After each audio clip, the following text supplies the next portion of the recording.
Welcome everyone to Tuesday Night Defiance, coming to you live from the steely town of Vathirond, just a stone's throw away from the horrifying mists of the Moorlands. As always, I'm your color commentator, Southern Slagpaw, and ladies and gentlemen, have we got a show for you tonight. Right here in the Vathirond Town Square, Fangs for the Memories have strung up the powerful, magic-amplifying artifact known as the Arcane Belt. And it is to my understanding, they plan to use this device to summon forth nightmarish new allies from the Moorland Mist itself. Oh, what a fiendish plot by the Arcane Champion, Niesta, who has sent her two Fangs members here tonight to accomplish this dark task. And now, let's take a look at the events that has led us here tonight.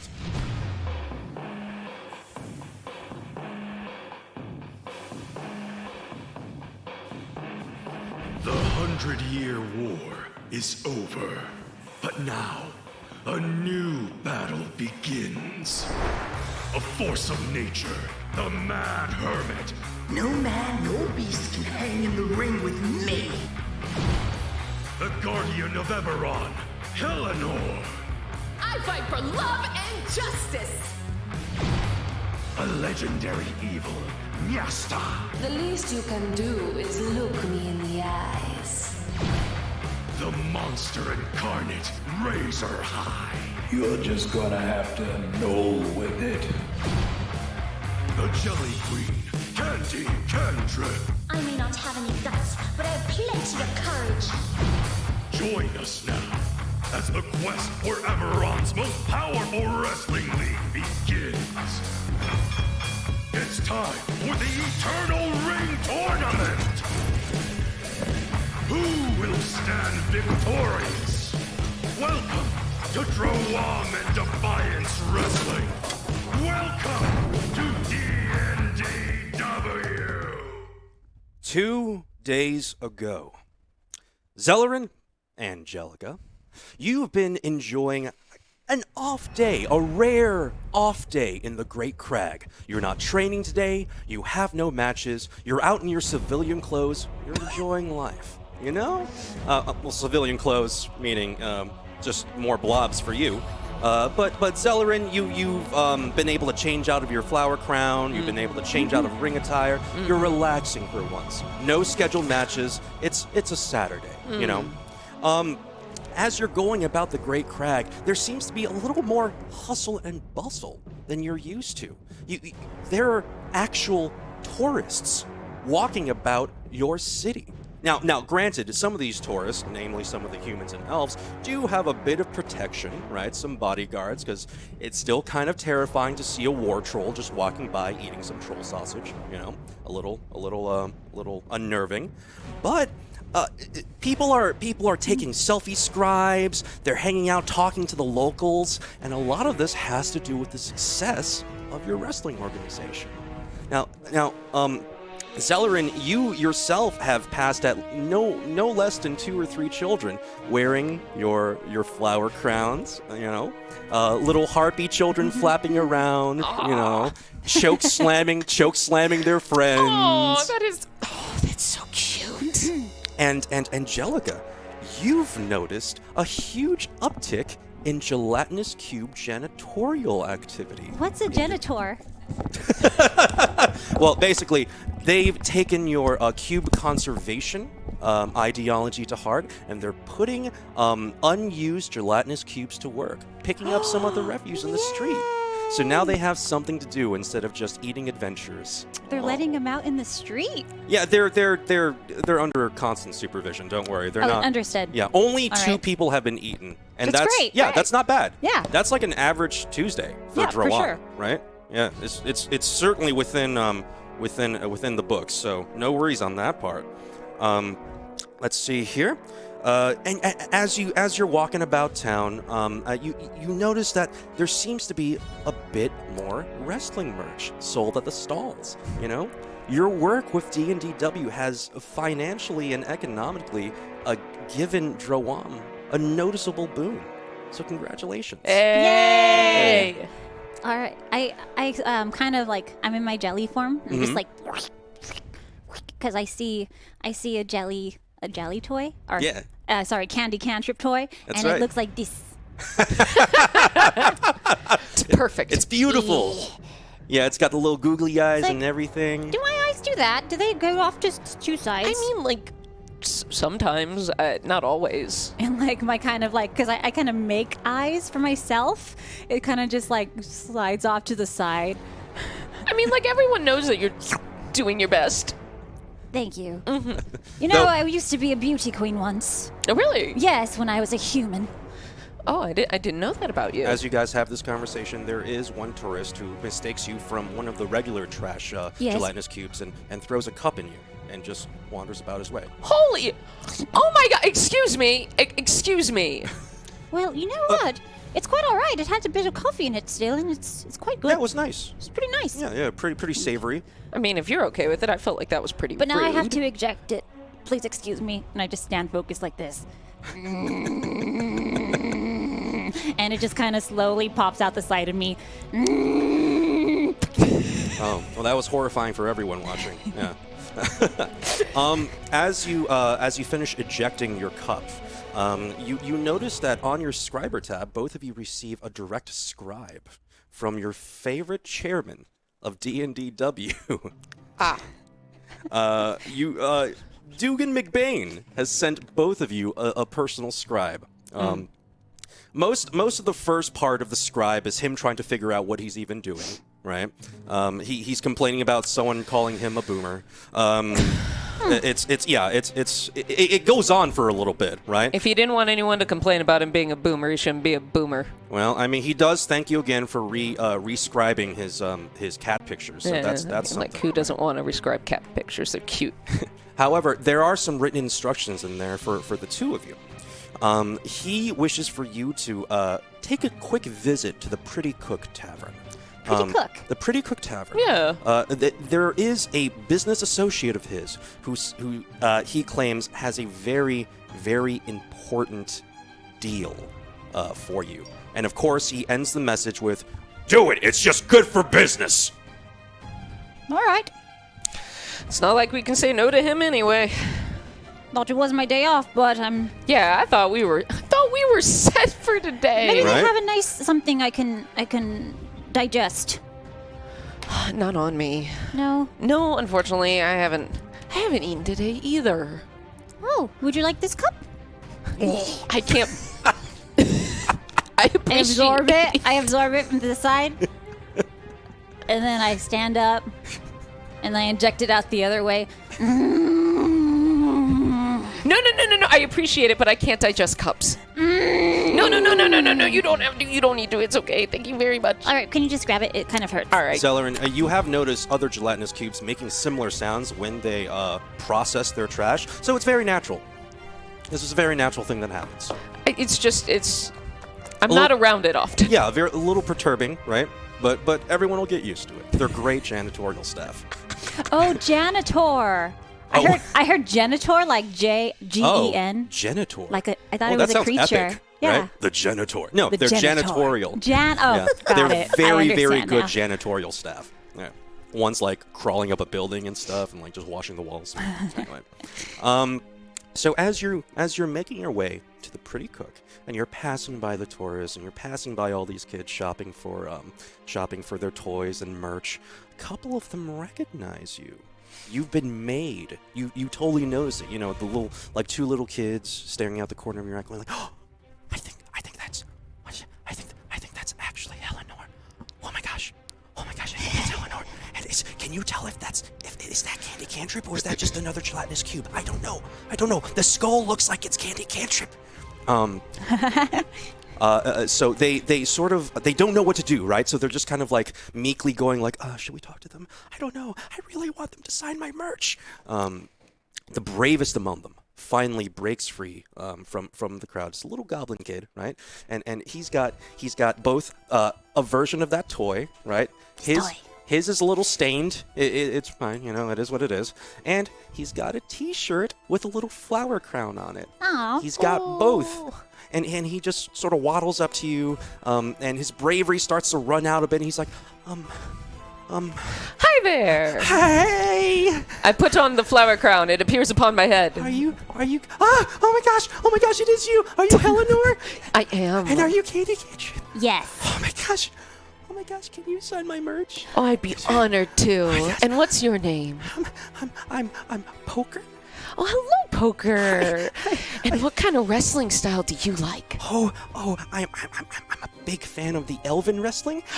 That's my favorite style of wrestling. Oh my gosh, yes it is. I've seen you do it. You're very high flying. Oh, it's my absolute favorite. Have you seen any of like have you seen any of the others? That are very well known for it.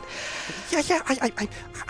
I don't get to watch a lot of wrestling matches, but you guys were kind of my first introduction to the whole thing. So I'm just kind of like a super fan, and I'm kind of freaking out. So I'm sorry. I'm just kind of blabbing. Can I touch your jelly? Don't touch me. Okay, I'm and sorry. And also, I'm sorry, but I can't sign anything. Oh, that's all. I don't have any fingers. Can I just press this toy up against? Here, I'll do it. Okay. All right, ready? It's just... It kind of melts a little. Yeah, it melts a tiny corner of the toy.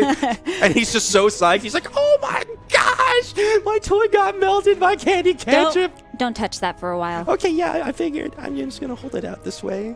And I saw what happened to little Timmy. I hope he was a plant. Yes. Oh, yes. Absolutely a plant. Okay, cool. A plant, like a rose. Is that what we're talking about? No. He means it was scripted. Of course. Oh yes. Because no one's allowed to die. Wait. If that was scripted and you see nothing else. It's all real. It's all real. It's all real. It's all of wrestling is real? Yes. Does that mean that Goose just totally kicked your butt? I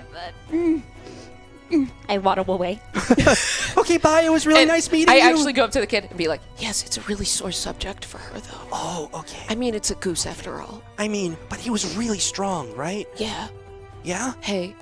Yeah? Hey. Yeah? Do you like my crown? And he just takes it from you. And I put it on his head. Oh my gosh! And he just proceeds to freak out and just sort of run around in circles for a little bit. I come back to her and I'm like, oh, that was close. Yeah, so he I goes think I distracted him well enough with the crowd. That was close. He runs off and starts bragging to her friends. It's like, I got the crown. You guys should have talked to them too. We gotta be careful. We gotta be careful about saying things are fake. Oh my gosh. Do we need to be in disguise now? I don't think so. I'm okay with it. I have about 70 people following my scriber. Can you believe that? I mean, yeah. I can believe it. Well, you're a lot of fun. That's a lot of people. You guys have noticed more stairs coming your way since you guys have premiered in D&DW. Oh, no. Yeah, it's easier and easier for people to take notice of you. So yeah, that has certainly been noticed. Oh, no. By both of you. Right, well. I make another crown appear. Whoop. How'd you do that? Oh, I make so many of them. Oh. And I just have them actually behind me. Look, I see. Oh, they're on a little belt. Can I have one? Yeah.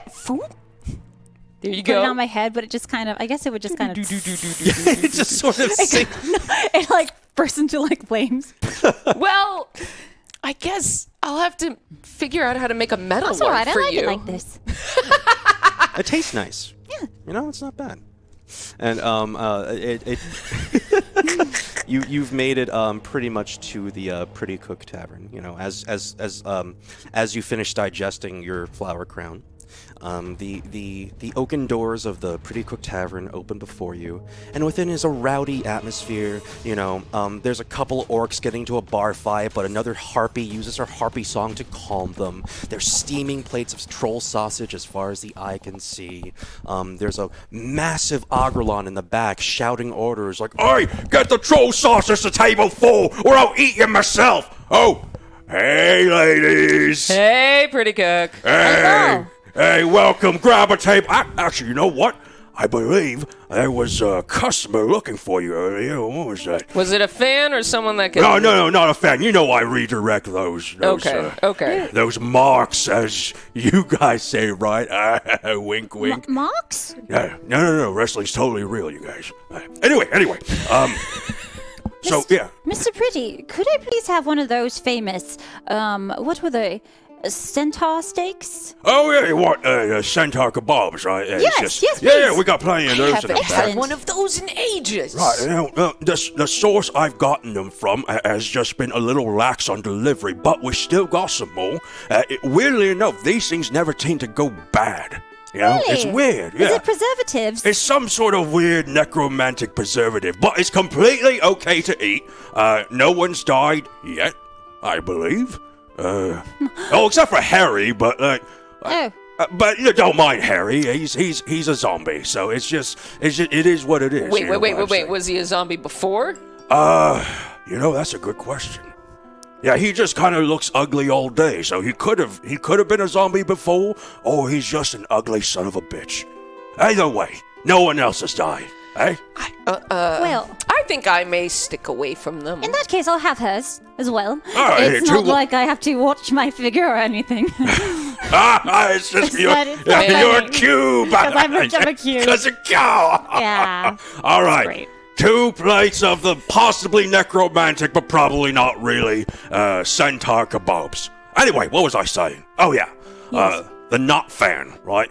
I believe that's him in the corner over there, waiting for you in the shadows, all mysterious-like, as they tend to do. It's a tiefling right there, yeah. Oh, okay.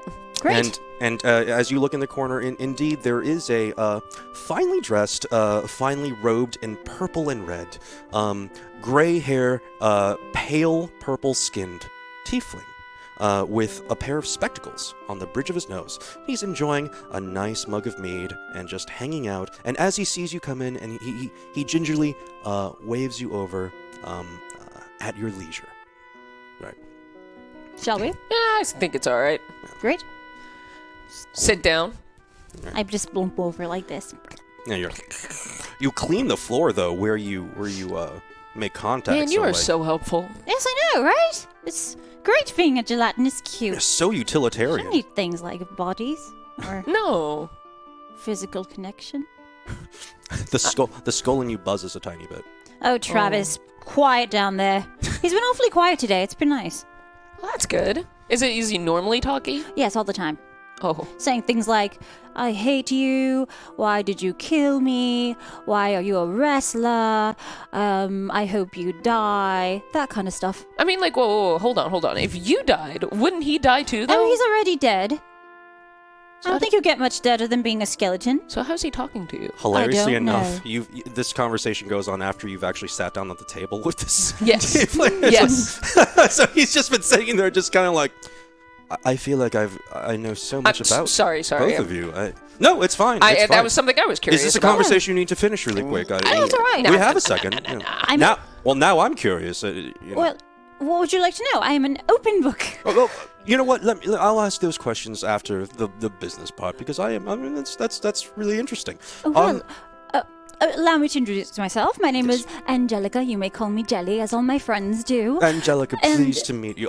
Please excuse me. I It's great don't. to meet you. I'm still not quite sure what the procedure is to shake hands with a. Oh, Yes. well, Should best I- not to. I can control it a bit, but I just Right. want to be safe. Like perhaps if you jutted out the femur or the the femur. Oh, would you like to meet Travis? or the hand bone, I could still shake Oh, your. that is a great idea. Yeah. Yes. Please hold. Okay.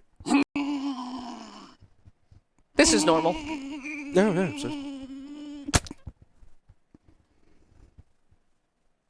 Pleased to quite meet you. nice. Yes, it's This nice. is It's quite pleased nice. to meet you. Pleased This to is meet lovely. you. This is Travis lovely. says, "Please help me. I am stuck in a gelatinous cube."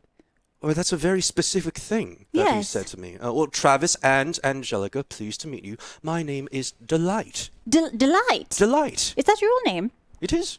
That's great. Yes. All right. Like, your parents gave you that name, or Well, yes. that's just an odd one? Yes. What? No offense or anything. It's just No, none never met taken. I mean, anyone named To be Delight. fair, it is a word, right? So Yeah. Yes. If It's an you're- emotion. Yeah, if you're not familiar with tiefling naming entomology, I can see how that's confusing. Anyway, Delight. Delightful to meet you. Oh, that was cheesy. Come here. It's not bad, right? Not bad. I've been working That was on cute. that one. That was cute. I've been Very working on original. that one for the entirety of my life. Really? No, just the past few years. What was your name? I'm sorry. I'm sorry. Zellerin. Zellerin. It's nice to meet you. Pleasure to meet you. Now, I am an associate with your, I believe, boss, right? Boss? Dugan. Dugan. Yes, friend yes, yes, Dugan. yes. Always going on about being good for business, you know. Thank you so much for seeing me. We have, believe it or not, fairly, and he looks around, making sure no one's listening, fairly important business to discuss. Hey, Yes, I picked this shadowy corner on purpose so we would be left alone. is it about the show? Oh, for yes and no. Oh. Actually. By All the right. way, big fan. Fantastic Thank work. you. Well, thank you very much. You do know, though, that sitting in the most shadowiest part of the room is pretty obvious, though. Is it? Well, wouldn't you think, like, if you wanted to, like, keep track of shady stuff going around, you'd check all the... Perhaps we need to raise the hood on our cloaks to be even more mysterious and shadowed. I mean, if you want. Yes, let's do that. Let's do that. He raises the hood on his cloak. I just kind of flatten a little. Yes, perfect. Perfect. Now we are sure not to be disturbed. Not to be No. disturbed. Now, I don't know how much you know about Droaam politics these days, but perhaps you've seen outside that your enterprise has been a boon to this city. Not just the Great Crag. Everywhere in Droaam. Oh, that's excellent. Well, that makes me have some warm and fuzzies to hear that. Yeah, yes, you should. You should be very proud. It gives me some hope. You don't know this about me, but I was actually exiled from my entire family. They disowned me when I became a cube. They didn't believe it was me. Oh. So I escaped here, and Oh. it's been wonderful. I Well. love life. Oh. It's great being a cube. You got this. You got I- this. Hey, first of all, I'm sorry, and second of all, congratulations. Thank you. I appreciate that. I feel like we really connect. Right, it's like you really get me. we're old friends. We're old friends. Yes, anyway. What I have to speak to you about today concerns your next show. Now, your boss, Dugan McBain, has been in talks with the Daughters of Sorakel. And you guys know the Daughters of Sorakel are literally the rulers of Droaam. They lead your entire nation. Ooh. Yeah. They're like the sitting president all in one. Now, Cool. why are they talking to them? Well, and excuse the bluntness, but it seems the sisters view your organization as a valuable resource in their... I know, politics and all, right?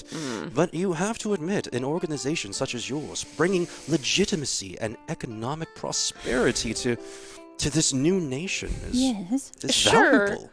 I'm happy about that part, but it sounds like we're going to be used. Used is an ugly word.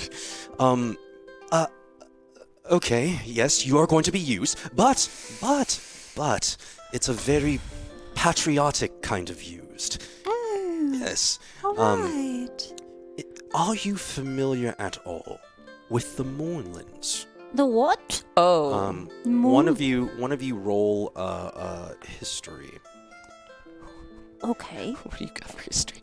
Let me see what I have for history. Because I got nothing. BB. I have DC's okay. fairly low. Got it. I'll roll. 5. 15. 15. All right. So, Angelica, you know enough that you know something explosion happened, something the Moorlands happened. Oh, it's like that old rhyme I learned in human school. Something explosions. Something Mormons. Yes, quite. Close. Zellerin, you are a little bit more informed. You know that, at the end of the last war, the great nation of Kyrie was destroyed. Destroyed on what was called the Day of Mourning. A huge magical explosion just decimated the entire nation. It's no longer there. It's a barren wasteland. It's an open grave. No one goes in or out. It's protected by a wall of mist. And this new scar on the continent of Corvair is known as the Moorland. Morn. It's from what I know of it, it's a really sad, heartbreaking place. Yes. And you never want to go there. You never want to see it. The mist, it forms into these crying faces, and it's just heartbreaking. It's heartbreaking. Correct me if I'm wrong, but isn't it the lives of people who died there? Not exactly. We're not quite sure what composes the mist itself. Okay. However, we do know that those who go in, who are at least of flesh and blood, like you and I, well, sort of, you know? Yeah, yes. You count. Thank you. Yes. We don't tend to come out. Or if we do, we don't come out the same. How do you mean? Well, those explorers brave enough to delve into the Moorlands for long enough change. Mentally, physically, emotionally, they're changed drastically for life. And that is why no one explores much, aside from some pirates and scavengers, of course, but not civilized folk like you and me. An orc goes flying in the background. Yes. Anyway, now, I've mentioned the Daughters of Sorakel. Their speaker, Sorakatra, has a mission for you. A mission? Ooh, that's exciting. Yes, indeed. We have been experimenting with various ways of ebbing the grey mist that surrounds the Moorlands. And now, as there is currently no nation that has an answer to dispelling the damn thing, having such a power would be a great political boon to Droaam. Would you not agree? Yes. But And it just so happens that I am an artificer of some skill. He actually takes a business card out of his pocket and hands it over, and it's just like he actually represents a branch of von Liechtenstein wands and artifacts. Oh, all right. Yes, von Liechtenstein artifacts. The premier go-to source for magic and artifacts. It just so happens I am an artificer of some skill, and I have developed a thing. A thing. A thing. A thing. Yes, and this is why we need you all specifically. Now, you are aware that Niasta recently has won the arcane belt, correct? Oh, of yes. course, we were there. Sweet lady. Yes, of course. It was a brilliant match. I watched it. It was amazing. They all did an amazing job. Yes, all of you did. Niasta, I believe, is with your creative development right now, talking about long-term plans and storylines for her character. That's great. That's great that she gets those opportunities. Good for her. You all right? I'm fine. Are you all right? Yes. Oh, okay. Continue. Anyway, We'll talk about it later. are you aware of how the arcane belt actually works? It's magic. Is it a fashion accessory? I mean, I've heard some things. I don't know if they're right or not, but like it allows someone to do like major illusion. Right. So the widespread audience believes it to be an artifact of some powerful renown, a magic amplifying device in your kayfabe, I believe you call it. Yes. He lowers his voice. It's like kayfabe wrestling is real. So what it actually is you've all perhaps been to a dream parlor, and you all know dream parlors to be great theatrical experiences. When people in Eberron go see a play, it's in a dream parlor. They use magic to create illusions and sound. It's beautiful. They use it for operas. They use it for plays, like I said, and of course, you guys use dream parlor magic technology for your shows. Your pyrotechnics, your mage rites. You know, they participate in this dream parlor. Now, usually, every large dream parlor is operated off of a piece of technology. It's called the Dream Parlor box, and I'm sure you've seen one here or there. It's about a hand-sized piece of magic tech, and you can slap it onto almost anything and enchant it, right? It allows it to produce major images constantly. It's very handy. And the Arcane Belt really is just a portable Dream Parlor box. Oh! Yes, indeed. That's really interesting. That's excellent. Yes, you remember your match with the Muscle Wizard and Yeah. how he summoned all those planets and space and time. That was utterly terrifying, by the way, and beautiful. It was. That was all the doing of the Arcane Belt. So Wow. nothing he learned. That was all the Oh, belt. no. He's a third grade wizard. That was the belt. Wow. Anyway, regardless.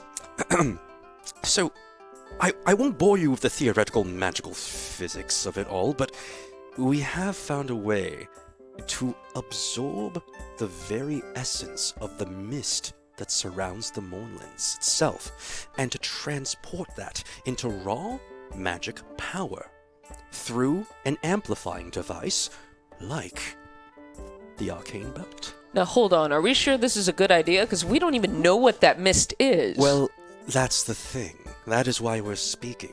We've not been able to test it on a very large scale. Well, I have another question. Yes, of Why course. would we need that? Why Are would we trying you- to weaponize it? Are we trying to weaponize it? He actually considers for a second. That's an interesting question.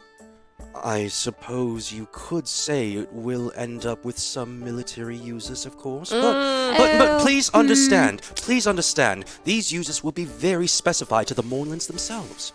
This is a very specific weapon to use against the mist and to pierce into that territory to see what's going on. Are the people there are monsters? Well, as we've seen, yes. We need to get in there to explore, to figure out how to recuperate the area, the entire nation, how to bring it back. We can't leave that scar on the continent forever. So you're not using this technology to hurt other people or her, like, resource find, are you? No, goodness, no, absolutely not.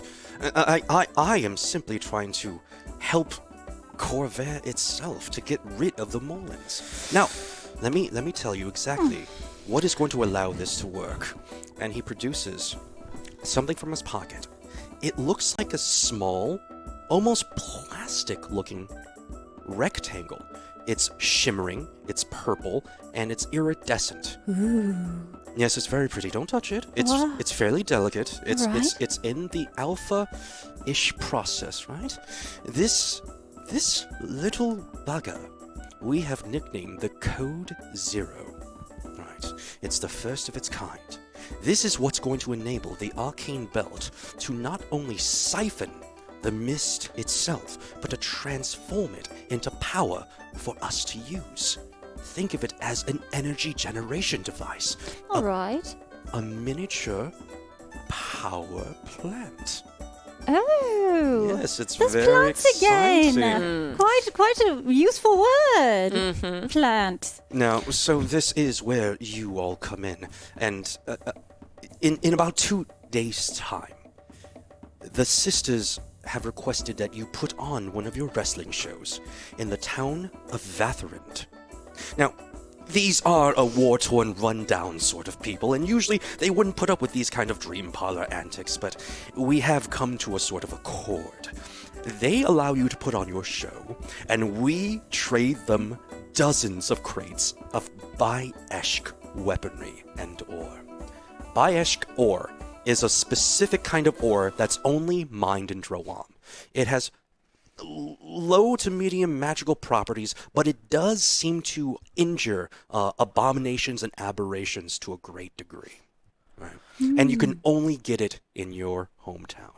Right? Great. More warfare. All right. But how again, much? does again, it- specifically, only towards these monstrous things coming out of this mist. Understood. Right. Understood. And are these monstrous things mindless? Do they have an agenda? Can we From- talk with them? From what we have encountered, they do not seem to have any sort of ideology or mind. They just attack and murder living things. Oh, like my brethren. Yes, but less useful. All right. Okay. Once properly implemented. Let's let's get down to business. Yes. How much? Excuse me? How much? How much? On top of regular pay are we getting for this? Oh. I couldn't really care less about the uses of it. Oh, I just really want to make sure I have... I mean, I do, and if I find out later that you use this for war, I'm gonna make you regret no, it. We please. just had a war. I'm not No one going. wants I'm to not do going that through that anymore. again. Please understand, I have no ill intent with And I this want to technology. believe you, but I don't know you. Roll sense motive. Okay. Oh no. Where is sense motive? Not sense motive, I'm sorry, perception. I was about to be. I was like, where is that? That's a different game. 2. Yes. 2? Yeah. I would never lie to you. Seems legit. Oh, I believe you 100%. Yeah, So, how perfect. much? Perfect. I believe payment is involved. However, that's on the back end, and that's up to Dugan McBain, and he will issue your gold pouches after the mission is finished. However, you have, since this is a very delicate operation, time is a bit of the essence. Your airship leaves in 1 day. Okay. Well, I guess I'm All right. not going to the spa like I wanted to, but... Okay. I guess I'm going to see if I can figure out any more information about the Moorlands, because I don't know what to bring, what to take with me. As you're figuring this out, 2 giant helpings of centaur kebab comes rolling in front of you. There you go, 2 totally not necromantic plates of centaur kebab. Enjoy! Pretty good. Oh, sorry. As I am on my chair, so I just kind of melt forward and absorb them. My goodness. Are they delicious? Oh, yes. It tastes like... I'm getting a feeling of somebody's boyfriend. Huh. That's interesting. Yes, you have an amazing palate to be able to tell something Yes, like I can that. pick up on feelings and subtle emotions when I'm eating. Oh, that's truly impressive. Thank you. Pretty. Could I get a nail? Right, on ale coming right up. Now, you want troll spit in it, or is that on the side? No, not at all. Not at all. Thank you. Oh, all right. Well, it's no Look, counting for good taste, I I suppose. don't like it. It's not for me. Have you tried it? Yes, Have you tried the troll yes, spit? I've tried your troll spit drink. You probably don't have the gene for it. You know, some people are born and they're missing this gene, and troll spit tastes like soap to It them. does taste like soap. It tastes exactly like soap. What's it like to live a cursed life? Man, screw you. I like my ale the way it is. I don't need this. All right. With a roll of his eyes, the pretty cook goes and gets you goes to get you a mug of ale. Really quickly, you probably haven't seen your cohorts from your developmental recently. We have actually spoken to Raul and Bumram Jr. Yes. previously. We've gone ahead and sent them ahead of you to basically inform the town that this is happening, and they're starting to set up the ring. Oh, come on. Why didn't they let me know beforehand? Maybe they knew something I didn't. Yeah, we just happened to get to them before you. Okay. Well, that's fine. And of course, the arcane champion herself will not be joining you. She is planning her career in creative and... Oh, she gets the curse. We get the war stuff. That's fine. Candy. Yes. Dude. Angelica. Yes. Your turn will come. Thank You're too good of a wrestler for it not to happen to. Thank you. I appreciate Nah, that. man, like, you don't need to worry. The Walls of Jellicoe is my favorite wrestling maneuver I have ever seen. Thank you. Ever It is seen. beautiful. It's Very creative. I heart do what I stopping. can. It's hard. It's like art. Oh, Yes. thank you. Thank you. And that goose business, I'm sure no one's gonna remember that in a few years. You know.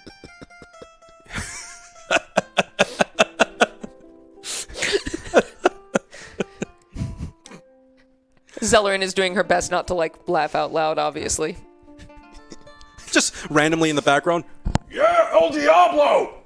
Oh, great. I really am a joke to you all. Look, it was an awesome, fun time. Fun time. Yeah. I'm a job. Yeah. It's a job. I'm a professional. That's right. That's right. All right. So, you have a day to prepare. Right? At the end of the day, you are expected onto the airship, and it will be a day's journey from there. And Delight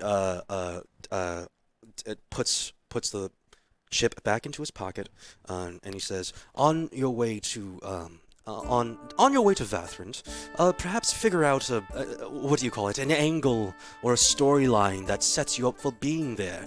I believe Dugan said something about some fangs for the memories, wanting to summon creatures from the mist, and you two are there to stop them." Just to get you started. Yes. No. I feel like we should have talked to creative before we left. Well, I mean, Zellerin. Yes. Celery. Zeller. Zelif? Zeller. I see we're coming up with new nicknames for me. I guess that's fine. Here's the thing. It is our job, and the boss wants us to do this, so we have to trust that he will have the good of every creature in mind. Let's go out there and inspire people. All right. Yes. All right.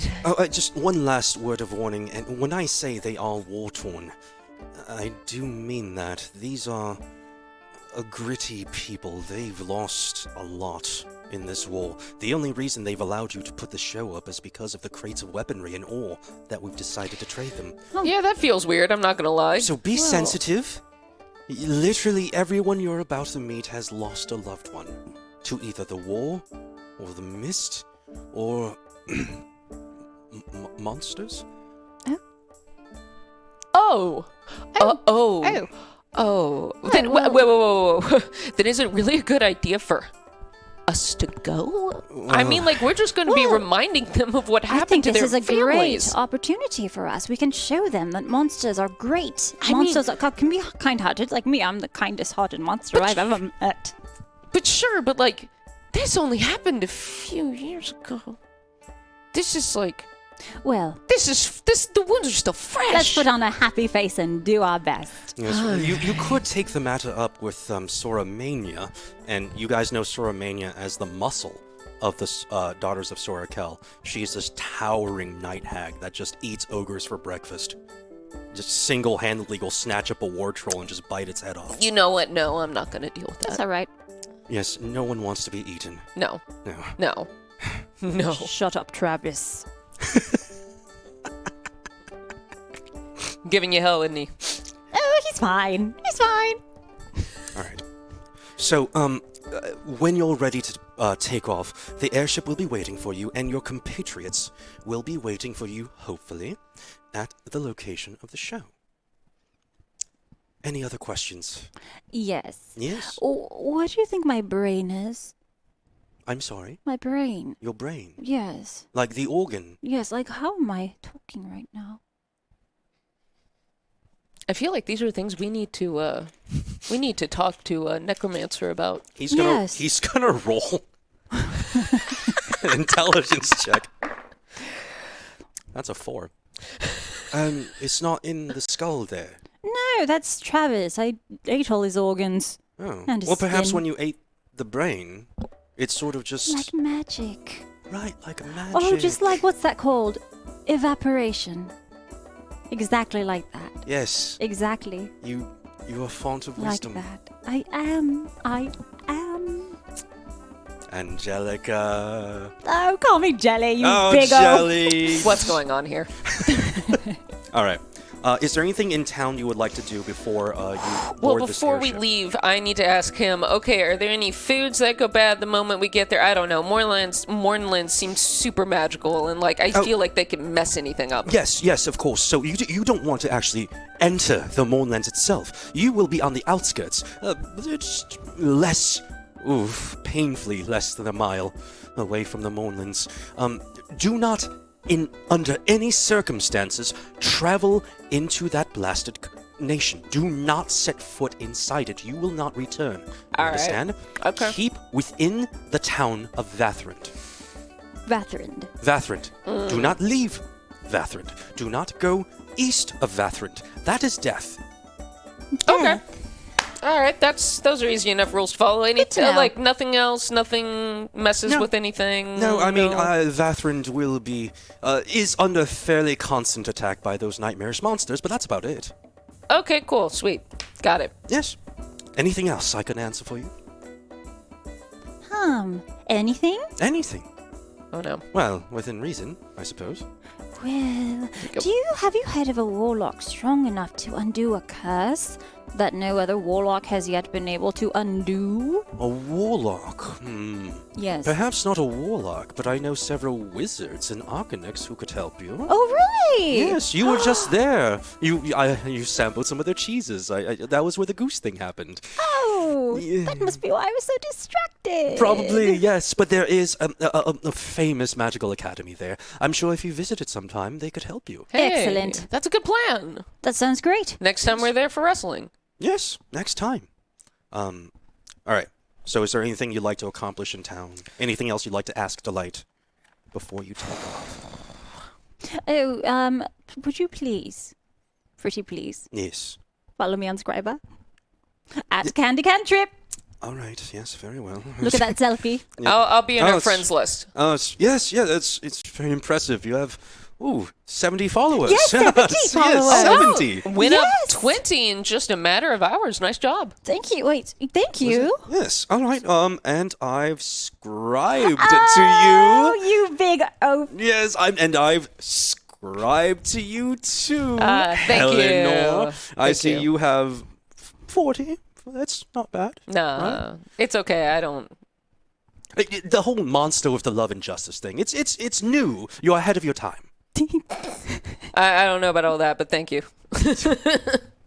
All right. Anything else before we head towards the airship? I think I'm good.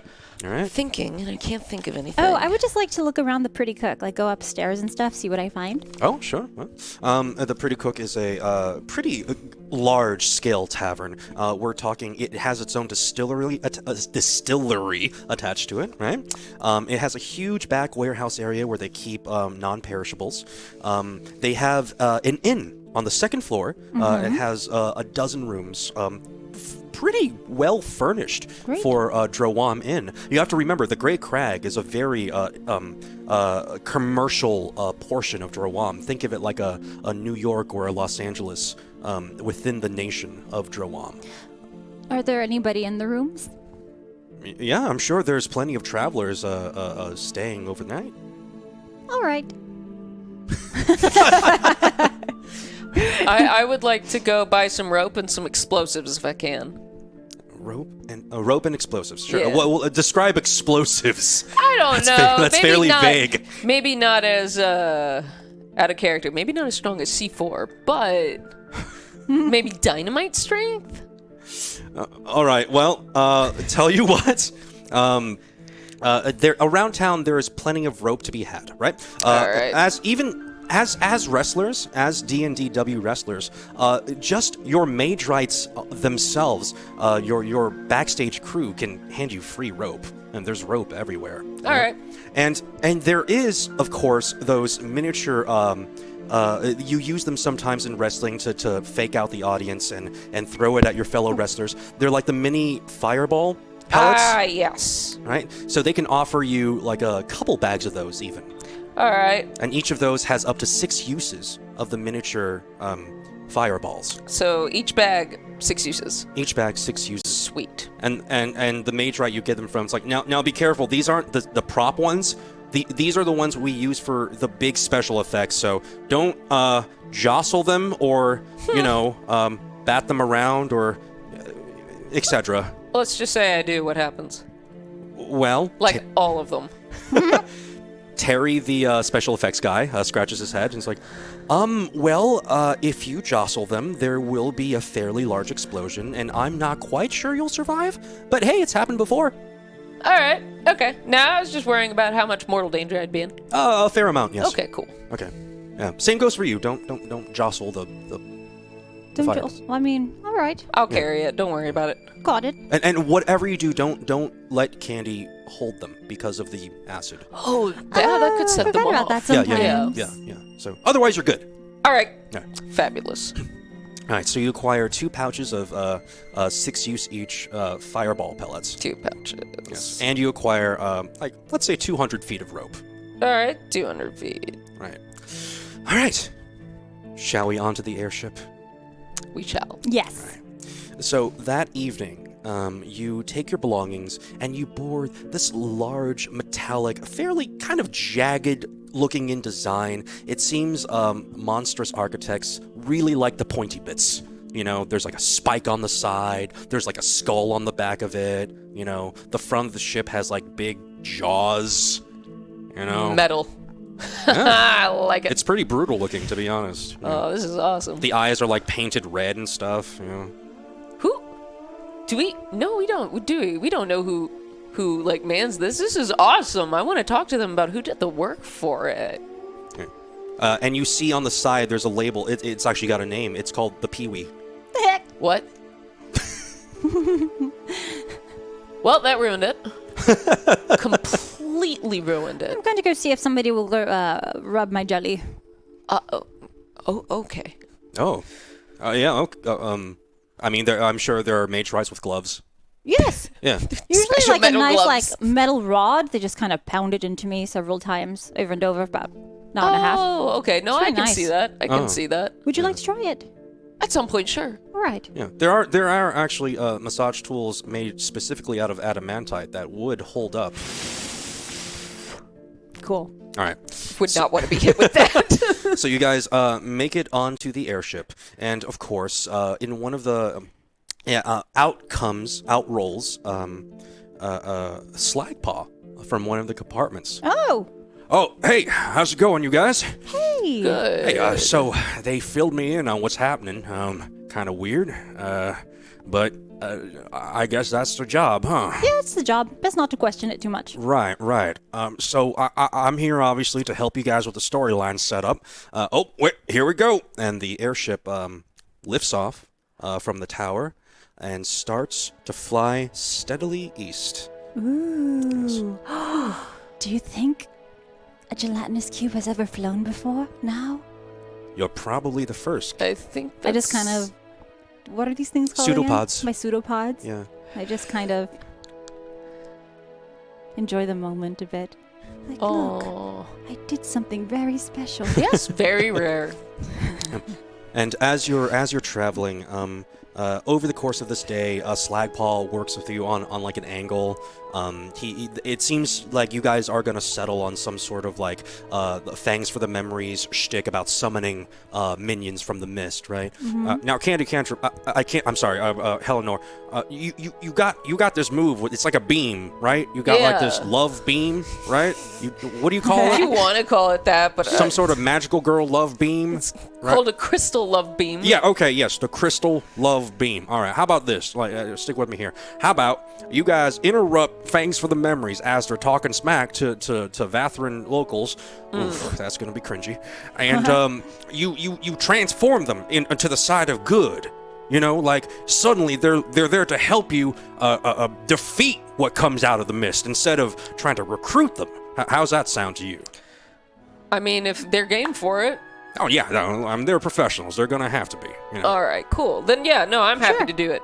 All right. So let's say they string up the arcane bell. You turn on that thing, whatever it is. I bring right? out a rock, and then I flick the bottom of it, and it lights up. Oh, you mean the dragon shard?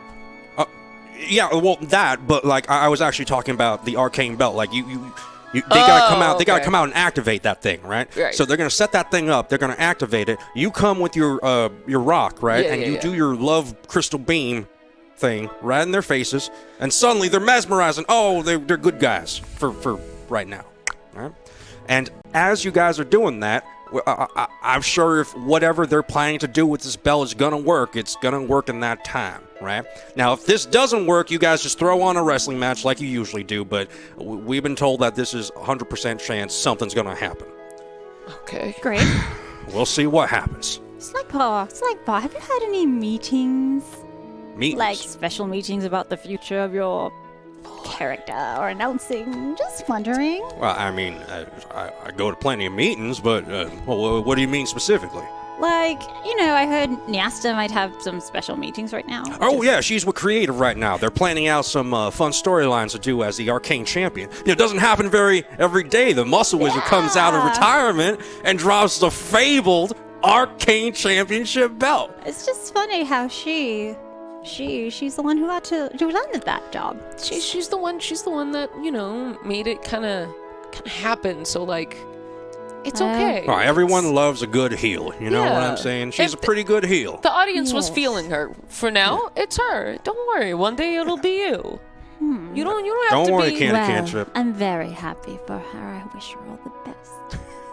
I can feel it. That goose thing is going to pay dividends. Don't worry. McBain told me so. He's like, that was a professional putting over job on the goose. Don't worry. That was beautiful. Now, I do have a question. Are we, other than our other two buddies, are we fighting anybody else? Not that I know of. All right, cool. I just don't want to... It's just kind of like a wait and see what happens kind of situation. A wait and see? Wait and see what happens kind of situation. Oh, it's wrestling. It's all improv. You guys can pick it up like that if nothing happens with the belt. I mean, yeah, but... Yeah. If nothing happens with the belt, they'll break out of your love spell, and then you'll have a good old-fashioned wrestling match. How's that sound? That's fine. Yeah, no, that's fine. All right. So, as you're traveling over Brayland, which is the big stretch of area that you have to cross to get to Vathirond, you see the remnants, and since the Civil War was not too long ago, you see random signs and evidence of the war itself. You know, it's some of the countryside is a little war-torn, some ruined fields, only partially dismantled siege weapons lay strewn about everywhere. You know, it's a pretty harsh reminder of where you guys came from, what happened, and it feels good that after all this devastation, there's a little bit of peace. You know. The rest of the airship ride is fairly uneventful. I want to find the captain. There is no captain. It's actually a piece of magic tech. It's on a route. It's on an automated route. Okay. Think of it like a taxi system. Okay. Yeah. All right, I got some questions either way for whoever made this, but I guess that'll be for another time. The great and powerful Pee-wee ship. Yeah, like I have questions. How? Why? All right. So, the day passes, and on the morning of the show, the airship docks in the large town of Vathirond. Now, Vathirond, it's seen better days. Vathirond's the buildings are a little decrepit. As you deboard the airship, you see civilians walking about, but they all have this kind of dead look in their eyes. You know, not a lot of hope. Like I said, the buildings, it doesn't seem like anyone really has the spirit to even maintain this place. Guards stand ready, but so tired looking, so haggard. And as you two step off the airship, eyes immediately turn on you. Uh-oh. And not in the friendliest way. I kind of notice and I turn into my human form as much as I can. It's like maybe this will soften the blow. I mean, you are still made of jelly. It's disconcerting. Oh. No one even talks Best face. to you. When you look at people in the face, they turn their eyes. They don't even want to look at you. Don't take it personally. This just reminds me brings up painful memories, you know? Yeah, no, I understand. And as you exit the ship, your mage right helpers also start pushing down the carts of ore and weapons that were promised, right? The citizens perk up a little bit because they're severely underfunded. They've lost a good quarter of their population since this all started. It's been devastating for these folks. And you've been told that your compatriots are still setting up the show. They're working behind the scenes. You won't see them for a little bit. And as you walk with your mage rights and the carts of ore and weapons, and you start making your way to the town square where the ring is being currently set up, you see in front of you a cadre. We would say welcoming party in any other instance, but you look at their faces and they're not happy to see you. There is an aging dwarf woman, flanked by 4 haggard-looking guards. She lifts her cloak. She has this graying auburn hair, very lightly freckled, but dark circles under her eyes, just blank, empty, you know. And you guys walk up to her, and before you can say anything, she holds up a hand. This weathered, gnarled hand. No pleasantries. The weapons and war. They're for you. They're for you. The Maidrights push them forward. The guards take a look through it, nod to each other, and cart them away. A moment of silence passes. An uncomfortable moment of silence. And she speaks to you again. I don't know what the daughters of Sorakel are thinking, sending you here. There are no wrestling fans in this part of Corvair. If you ask me, it's in poor taste. We've all lost loved ones to the war, the mist, to monsters. Watch yourselves. Just because you brought us weapons doesn't mean you're welcomed here. We understand that. Good. Lyra, bless you. Oh, shh. Sorry. Lyra has abandoned this place. Enjoy your time in Vathirond. And she takes off. Well, that was That was bleak. intense. Well, if it's so bad here, why don't they just move? They can't. Why not? Because sometimes when you're so destitute, there's no way to get out. Oh. What money do they have to leave with? What kind of transportation can they use? I feel awful for them. Yeah, it's the signs of wear and tear and just hopelessness are everywhere. I mean, where the few street vendors there's just no sounds of cheer or happiness, you know? Not a single smile the entire time you're there. It's pretty devastating. Okay. So, as you make your way to the town square, you notice that the squared circle has been set up for you. Oh, good. They're just finishing, tying the ropes on the belt turnbuckles. They're making sure everything works. What pyrotechnics are available, they're testing now. And Slagpaw sort of rolls by and it's like, all right, y'all, it's not going to be a very cheerful show. I apologize for that. I mean, like, I come down and I'm all about love and happiness and justice. Like, that's going to be a slap in these people's faces. To hear a monster talk about justice, and I mean, like, obviously I believe in that, but... Yeah. But these people have been ripped apart just like I was ripped apart by them. And I get it. It's done. The war is done, but the damage is not. Yeah. Well, the best that we can do is our job and do it well. I'm scared someone's gonna get hurt though. What if someone attacks us? I can't get that thought out of my mind. There shouldn't be any problems with that. The contract is pretty set in stone. Everyone here acknowledges that the trade-off between the weapons and the performance is a fairly decent one. No one should give you any trouble on that front. Now, Maybe we should bring in audience members from somewhere else. What do you say? Audience members? Yes. You hire them, bust them in. You want to fly in? As they say.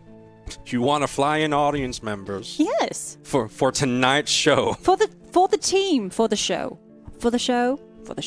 Well, I mean, as I understand it, you'll have more than 1,000 people in attendance. Well, This doesn't happen every day. People. I know, but think about what you're asking. You're also asking for our people, to come here. That's going to make it worse for them. That's true. That is very true. I don't think things through. You see, I don't have a brain. No, it was a good idea. I'm pretty sure it's in there somewhere. You ate the brain, right? Well, I guess, are you saying that is that why I can hear Travis's thoughts? Because we share a brain now. Slagball rolls a 5. Yeah, I'm pretty sure that's how it works. Oh. All right. All right. I'll do a thorough investigation later. Slagpaw, forgive me, I'm not good with names, and the situation was so tense, but we met a woman who took the ore and the weapons.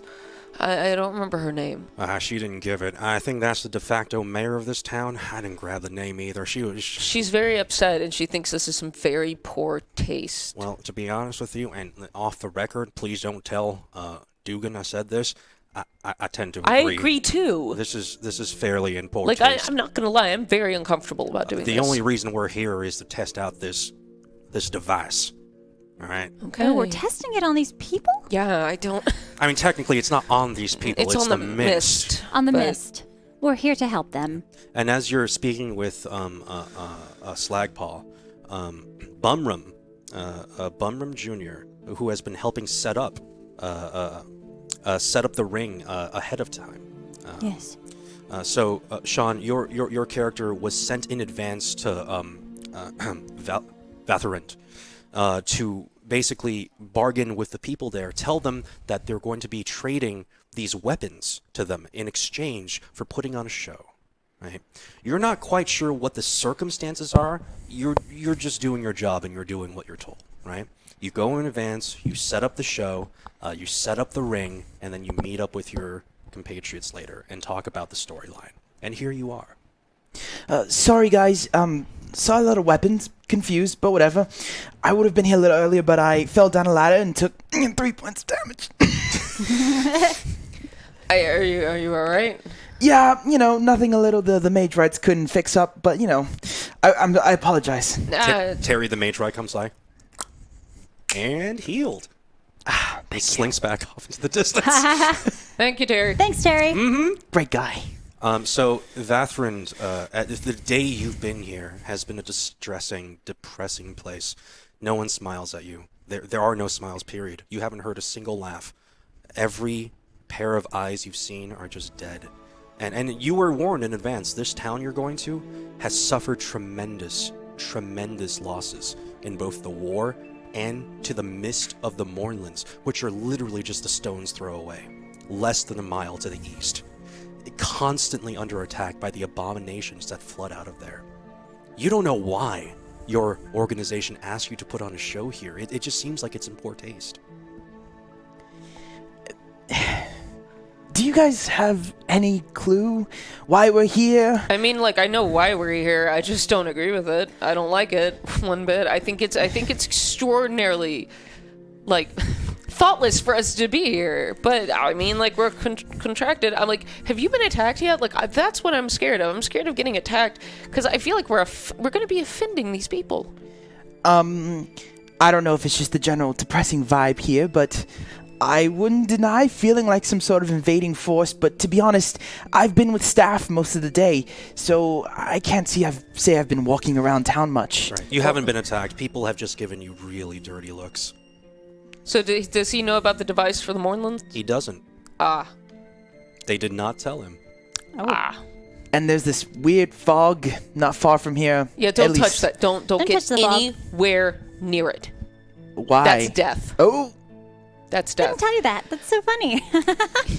All right, actually, need to... Sean, roll history for me, if you will. 14. I think it's just a flat 14. 14? Okay. You know what the Moorlands are. You know that at the end of the last war, the great nation of Kyrie was engulfed in a cataclysmic explosion. A cataclysmic magic explosion wiped it off the face of Corvair. And all that's left now is this dead, open wound of a scar that's been renamed the Moorlands, constantly covered in this gray mist, constantly in this perpetual twilight inside the mist. The dead don't stay dead there. Things mutate. Nightmarish horrors come out of it. No one wants to go in there. My knowledge is pretty loose. Only things I've heard from passing in traders at my work with my father. Stuff about abominations, an entire nation gone in an instant. Yeah. Undead things. Undead things apparently come out and just kill, and there's no way to talk to them. There's no way to really stop them An endless tide is all I've heard. Yeah. It's been going on for a while, ever since the war And we're here ended. to, apparently, I guess they didn't tell you this either, but I feel like everyone needs to know. We're testing out a new, So Slagpaw listens to you. He's like, shh, quiet, don't. Just keep it down on that part. Testing a what? we're testing, do you know, I just look straight up, I just get in, like Paul's face, do you just not want me to say it? No, like, just tell him, but don't say it out loud. Should we go to our Yeah, quarters? actually, hold on a second. He hands out your earpieces of message that you use for wrestling matches to communicate. Yeah, just use this, all right? There you go. So, messaging you, I say, we've been tasked with this, testing a device that goes into the very special belt that the wizard we fought last time had. Arcane belt. Yes, thank you. You've actually already been instructed to string up the arcane belt above the ring. Is that why they had me put it up there? Yes. What does this do exactly? I We thought have that belt was just a thing. Well, you know? it allows people to do major magical, like, I think just illusions? I don't know if... I mean, I feel like they were kind of physical last time, but I'm not sure. I'll smoke and mirrors. But apparently, this device is supposed to help do something to the mist. We just don't know quite what. And this will be the first time it's tested, so as you can imagine, I'm extraordinarily nervous. So what you're telling me is us newbie wrestlers, Yes. after having 2 incredibly crazy opening matches, are now in the most depressing town this side of Corvair to dispel of a magic mist full of undead and abominations. That's a check. This is highly above our pay grade. Yes, it is. Don't worry, we're getting more money. That's not... it was just the phrase. This is a bit much, don't you think? I agree. But, like, what are we going to do? I'm not going to go against a giant woman that can eat trolls in just one bite. And I'm you're sorry. telling me we also got weapons for this? No, we don't have weapons for this. We gave weapons in order to the people so they would have a better economy. I mean, there's a trade-off, but... Bumrum, Niasta's in talks with Creative. Oh my god. If we don't do this, we're likely to not be able to move on like she is. She might be pushed up to a bigger league than us. So you see, it's best to just do our job and do it well. She's worried about her being the fan favorite right now, and I'm trying to not. tell her... I'm not. You're I'm not. Hey, guys, really quick. I mean, this show is going to start at the end of the day. Why don't you fill in a bumrum of your storyline, all right?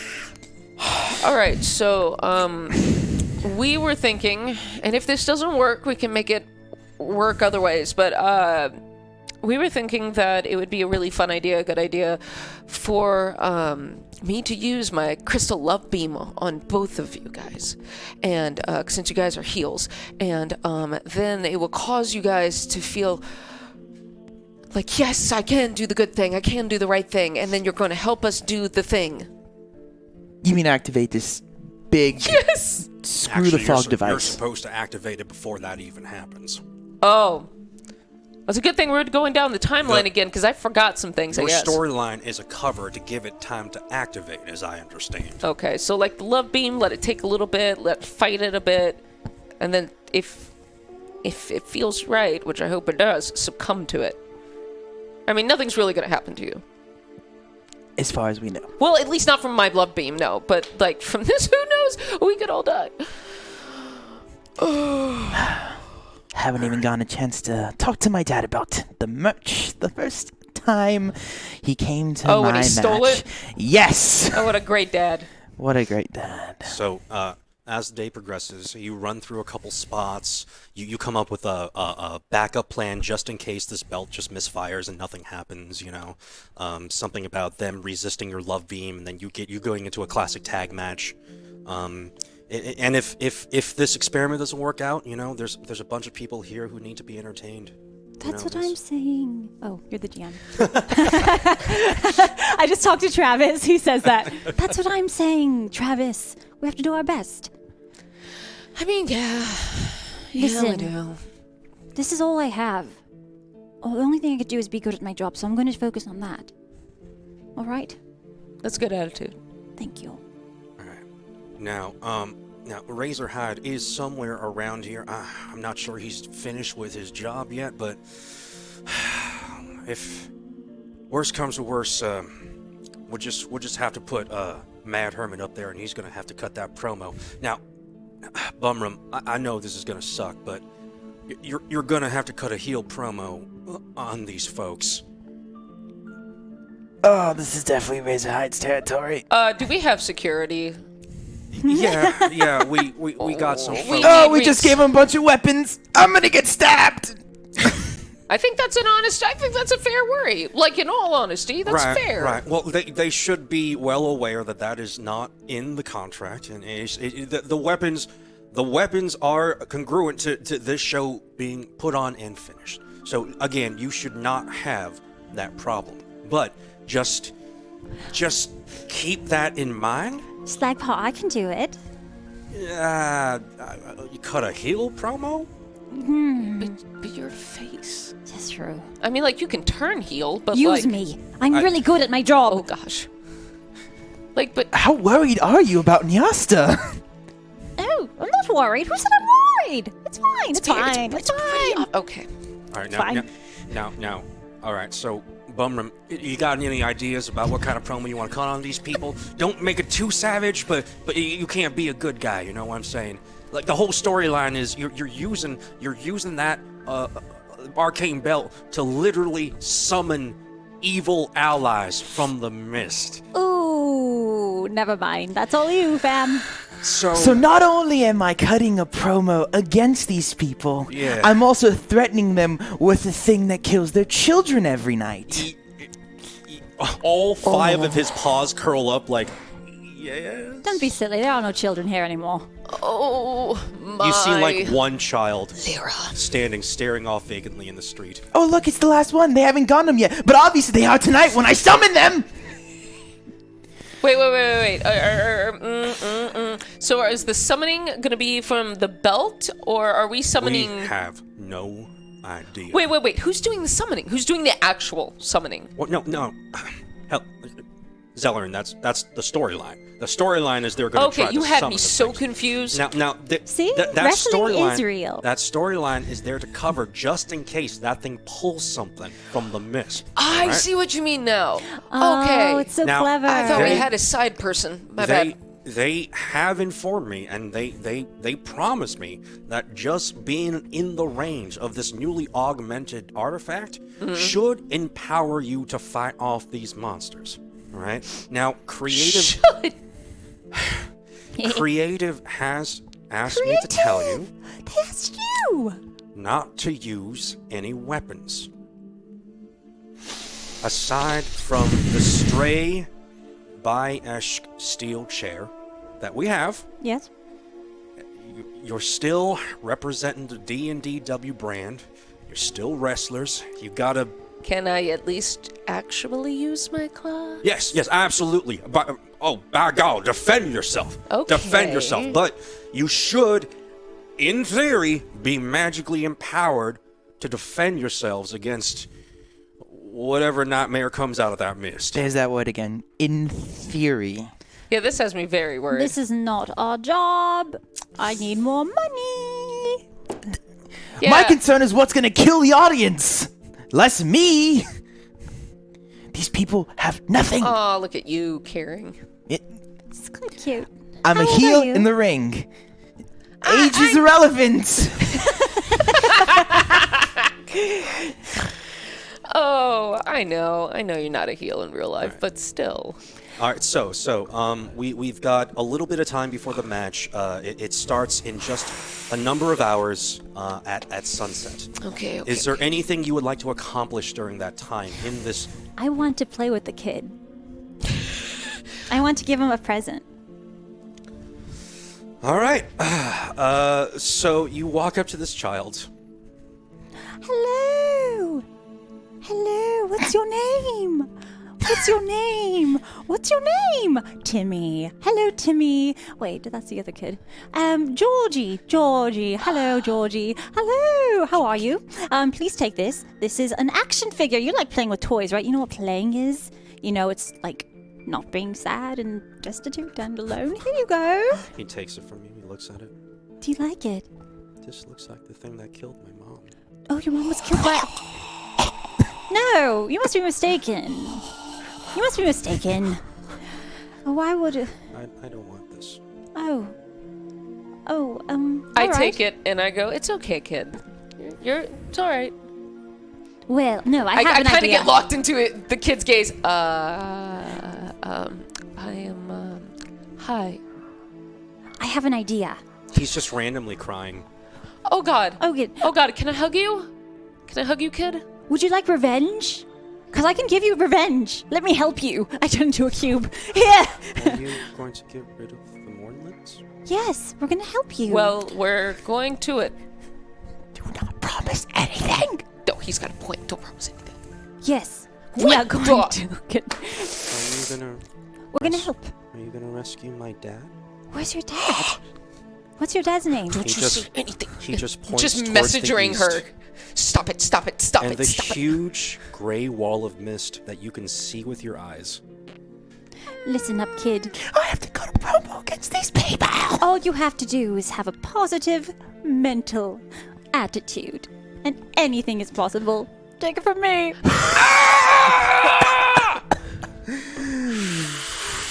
Positive mental attitude. Candy, Did stop. you hear that song before? Angelica. Attitude. I'm gonna go Yes. back to bed in the alleyway. Okay, Okay. honey. Good night. Have a nice sleep. Stay warm. Wow. I feel pretty good about myself right now. Oh my I think gosh. I've quite helped him. Oh my gosh. His eyes just burrowed into my soul, and I couldn't talk. So a slag paw comes up to you and says, all right, so I've been informed that Razorhide will be used to activate the arcane belt from the back, so he will not be able to be on stage with you. His presence is required to maintain the whatever the process is. They don't tell me much, but you're not going to see him tonight. So, Man. Bumrum, it's on you. Of course. Okay. Come on, man. You are so good. You are so good at promos. You got this. I believe in you. Now, are y'all ready? It's almost time to put on the show. Oh. I mean, like, no, I'm never going to be ready. I This didn't is get my jelly pounded. That's going to have to come What? afterwards. All right. massage. All right. Quite Well, important. when you guys are ready, head to the backstage area, and I'll cue you guys out. Oh, right. No, whoa, hold on. Before we go, are we? Worry, listen to me. Look, Your look. friend, the cube, it's going to be fine. That's not the question I was gonna have. But thank you very much for You're the love. welcome. I would hug you, but I'm so scared. I appreciate you. I appreciate you too. All right. I'd hug you. All right, I'm just scared guys. of burning.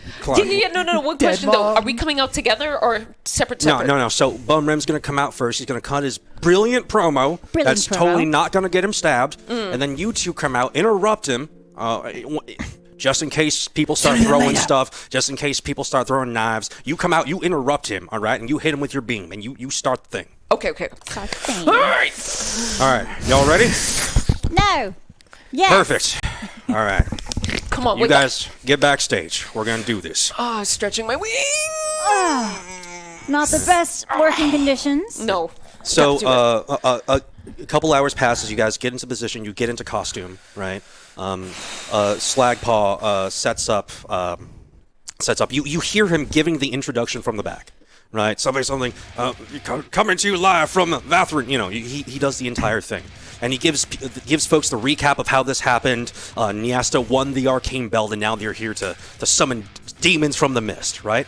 And pretty soon, we get to present day. All right, ladies and gentlemen, I believe we've got the Mad Hermit coming out, representing Fangs for the Memories. Let's hear what he's got to say. Where's the Mad Hermit? Oh, there he is. So it's someone cue his music. Someone cue the Mad Hermit's music. There he is, ladies and gentlemen. Hello, you dreary folks of this sad little town. Dead eyes staring at you. I I am here to show you a wonderful time. By that, I mean I'm going to bring out the demons from the mist with a special little device. As you say that, the arcane belt literally pulses with magic power, unexpectedly. Everyone shook a little bit. The audience is a little nervous. Oh, don't worry about that. That's just a little something me fangsin' for the memories cooked up to show you folks what it means to taste evil. Ooh. Just a chorus of boos. Not friendly boos, like they know what you're doing. They hate you. I messaged to him, that's the job of the heel. Good job. Your words of encouragement mean the most to me. Truly, you people are far too kind. A knife flies past you and just embeds itself into the wrestling post. I run out. Oh, and here comes Eleanor. Eleanor and Candy Cancer. What are they doing here? Hello, I'm here to inspire the youth of this nation, and you will not summon any more monsters. We will defeat them, and these people will be free. I won't let you hurt anyone and further do the damage that has been already done to this place. I pull out my dragon shard. Love! Crystal! Beam! What's this now? Eleanor activating her magical Harvey powers. It seems, yes, it could be. Oh, the man, Hermit. He seems to be changing alignment. He's feeling that love deep in his heart. Father? The arcane bell pulses again. This time harsher. It's working! It's working! I know, I can That's see what it. that pulsing was. Okay. How do you feel now, fiend? How do you feel? These people deserve a better fate than what I have in store for them. That's right. That's right. Praise Love beam Lyra. power twice as hard! And a huge rocking shift in the earth trembles beneath you as the arcane belt starts to vibrate with power. You see a visualization of gray mist starting to enter the belt itself. Ladies and gentlemen, it seems whatever dark ritual veins for the memories has begun, has started. My God, what's gonna happen?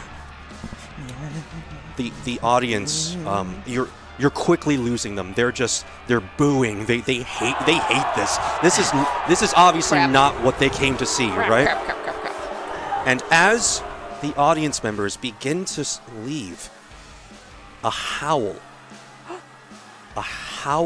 erupts from the east. Everyone freezes.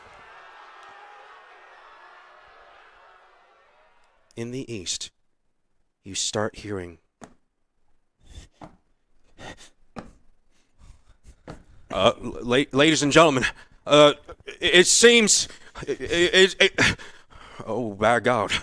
I mean it seems NASA's plan has worked. In the distance, you see a monstrous, fetid, scaly, just half-rotting, massive spider. Ooh. Clambering out of the gray mist. Oh, no. Spiders. Quickly approaching the ring, picking up speed. Its spear-like talons racing toward the energy of the arcane belt, as if drawn to it. Oh, ladies and gentlemen, could this be one of the first nightmarish allies that Niasta has summoned? And you see Slagpaw do this motion to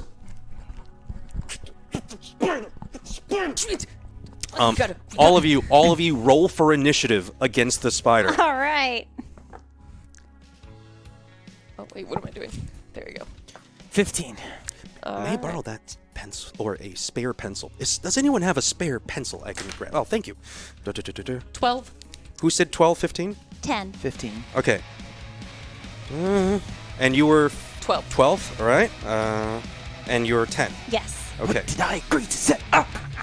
This is All right. All right. All right, guys, work as a team. Work as a team. Oh. All right. Mad Hermit, you are up first. The spider has arrived at the ring. It's clamoring inside the ropes. You see this burning death in its eyes, this acid drool dripping from its mouth. You see it burning the ring apron. And you hear you hear random audience members go, "This is pretty real. This is really real." Mad Hermit, what do you do? So, I can safely... Well, of course, I was going to assume from the beginning, this isn't a friend, is it? No. Yes. Okay. Should I assume normal combat? Yes. Okay. You do not want to be rolling performance against this spider abomination. However, as it comes into the ring, you feel a soft purple glow overtake your skin. You feel slightly more magically enhanced. And you do, by the will of the D&DW universe, have all of you currently have 7 advantages stocked. Whoa! Yeah, thanks you guys. All right. I think I'll start by using Flaming Chair, but just Flame Blade. Right. Is it still a steel chair? Sure. All right. It's on fire. That's the All right. point. All right. So you activate the spell. You summon this flaming steel chair. Now, I believe that you have to roll to hit now. Yes. Yes. Roll to hit. So, you're not gonna work for me, eh? Then I have no use for you. I'm gonna use an advantage. All right. Do it. Okay. Dirty 20. All right. Nice. You absolutely do it. All right. So. All right, here comes a Mad Hermit. Oh, he's produced the famous flaming steel chair, and smashes it right up against that abomination of a spider. It's reeling. He said it reeling. It's back on its hind legs. Oh, it's this monstrous spider. He's just reeling back. The Mad Hermit has him on the ropes. Yes, good job. Great job. Eleanor, it's your turn. I'm going to use multi-attack. All right, My first attack is going to be with my claws. do it. Oh, yeah, 21. Nice. You hit. That is a hit. All right, and then I will roll for damage. Oh, yeah. Should we be rolling for damage? Because I didn't. Yes, please roll for damage so I can keep track. Oh, 2. Sorry, had to figure out which ones. Oh, no. Do I not have a D4? I need a D. Oh, wait, no, there it is. Yes. Go ahead, roll for. Okay, 3 and 2. So that is the first hit's a 5. Okay. Actually, 6 because plus 1. 6. And then my second, I'm going to hit with my claws again. All right, yes, that is a 20. Yep, you hit. A natural. 6 again. 6 again. All right, and Sean, what was that retroactive damage? 13. 13. Nice. All right. So here we go. Right after the brutal assault of the flaming steel chair, here comes Eleanor. Oh, she's abusing that advantage she has with her weight. The spider can't get to her. The spider tries to spray acid at you, but you're too nimble. You fly around it. You attack it with your claws, and as you sink your claws in for the second time, something strange happens. Instead of simply slaying this abomination, you see it start to crack. It shimmers almost. Ooh. And bursts open. Ah! It explodes into white light. Ladies and gentlemen, I don't know what just happened there, but Supposed to do that? it seems the arcane belt has empowered the D&DW wrestlers, and they've seemed to just disintegrate it. That abomination spider. Unknown to you, somewhere in the audience, a person watching very vividly, because they're very enthralled at this point, a spectral shape takes form next to them, and they look over,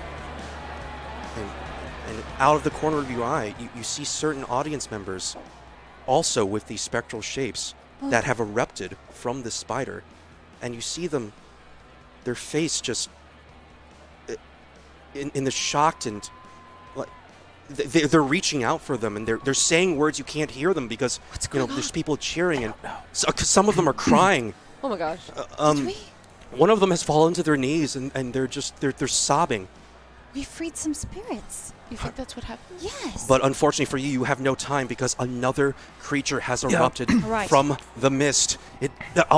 A massive trembling in the earth as a putrid worm just burrows from underneath and just erupts from the mat itself, towering over you. This 6-foot worm with tendrils coming out of its mouth.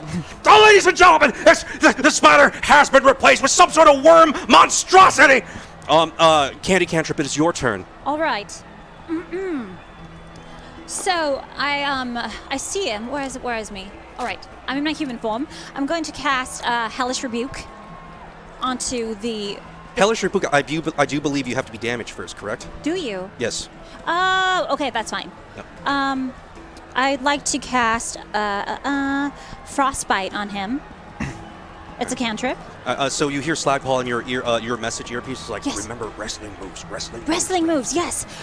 In that case, I take out my mage hand. All right. Yes! I summon my mage hand.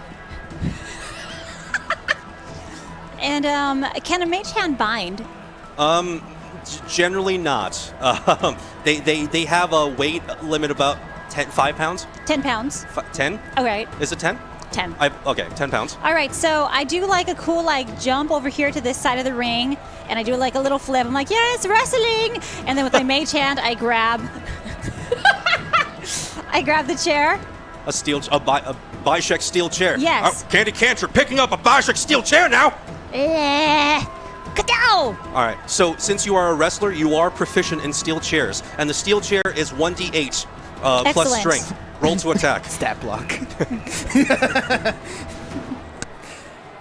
All right. That's a 6. Wait, are you rolling for damage or are you rolling to attack? Oh, I'm rolling to attack. Roll to attack with a d20. Oh, yeah. Yeah. I'd like to use an advantage. Yes, okay. All right, that is 15. Nice. Yes, you hit. Great. Okay, now I'm rolling this. Yes. 4 damage. 4 damage. All right. Candy Cantrip. Oh, an impressive maneuver, leaping over and grabbing a Bishek steel chair. Ladies and gentlemen, Bishek steel chairs are no kidding matter. Oh, right to the face of the worm. I think I saw a tooth spilling out of its mouth. Yes. All right, so you've done 4 points of damage to this thing. And I yell really loud, leave the people of this good town alone. All right, so here we go. And because of the will of the D&D universe, a great number of the ring, deck of many rings has been activated. Now, who knows what's going to happen in this environment? The deck of many rings could have unforeseen circumstances. All right, so the magic fills the arena. You see one of the packs of combustion, the fireball things, manifests on the side of the ring. You have a pack of 6-use fireballs just manifesting right near you. Excellent. Right. And also, the Matrites run to the ringside. It's like, okay, I know you got this. It's very tense right now. Is there anything I can get you? The Matrites can bring you any one item from the back that you can think of. Vorpal chair. All right, got it.